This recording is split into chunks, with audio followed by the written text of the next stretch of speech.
Well, ladies and gentlemen, this is where you get to practice what you learned on the first day. We're going to do an ooh-ha. Okay, ready? 1, 2, 3. Ooh-ha!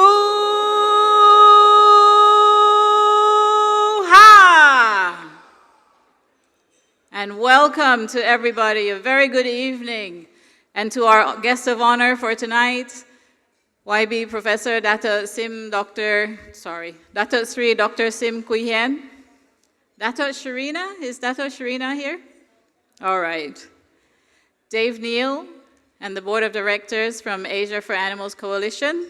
Datin, distinguished guests, ladies and gentlemen. We have just concluded 3 full days of talks and keynote presentations, listening to a mind-boggling 82 speakers from 23 countries all around the world. I sincerely hope that those of you who are here with us today take this opportunity to really learn from the speakers and remember what you have heard. Those that we brought in specially for you, especially the councils and those in public health and even our own volunteers. Some of the ideas shared may not have been new, but they were reinforced and supported by data, and their outcomes were presented, giving us all a lot to think about. So we're very fortunate this morning that the Premier says that he's going to put animal welfare and SSPCA in the next state budget. I asked him when the budget was coming out, and he says, well, I will let you know. Might not be this one, because he says he has to get the numbers right. So SSPCA is urging the state and the Ministry of Local Government to adopt a compulsory neutering program as part of a statewide policy, unless you have a breeder's license. For as one council worker said the other day, we've been catching strays and taking them off the streets in the same manner for the last 20 years. It's time we rethink our approach.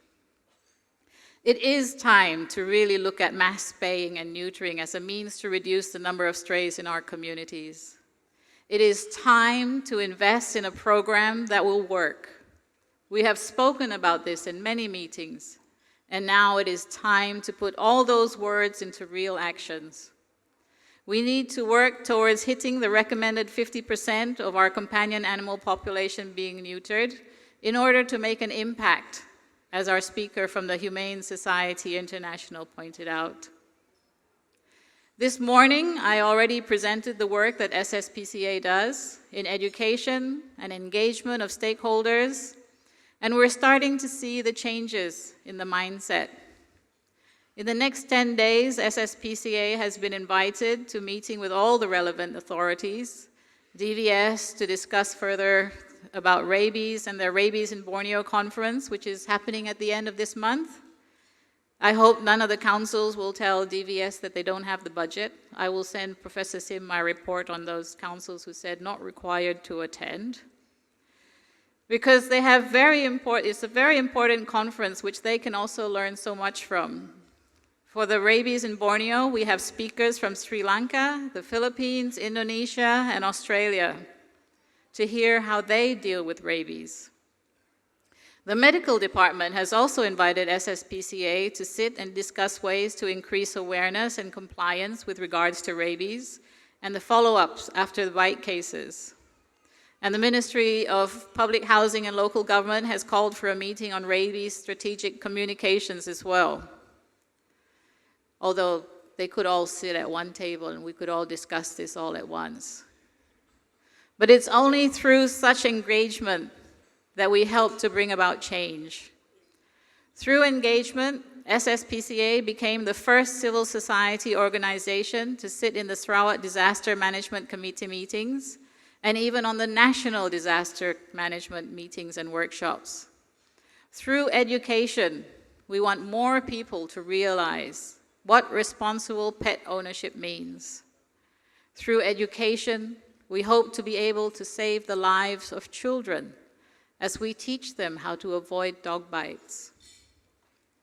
I certainly hope what we have heard and discussed over the past 3 days will help us continue to shape the future of animal welfare,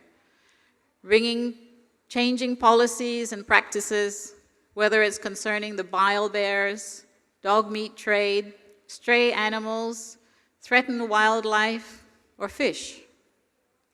The networking opportunities of this face-to-face meeting will build lasting connections for future collaborations. My speech tonight is short, as this is the third time I'm speaking to you in as many days. But once again, I would like to thank everyone who worked on making this conference a success.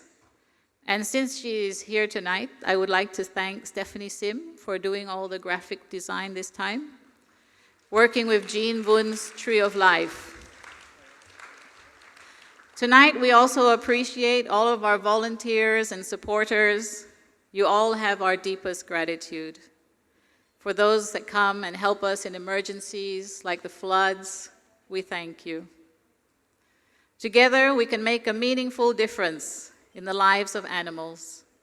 Thank you for being here, and let us embark on this journey of compassion, but more importantly, change.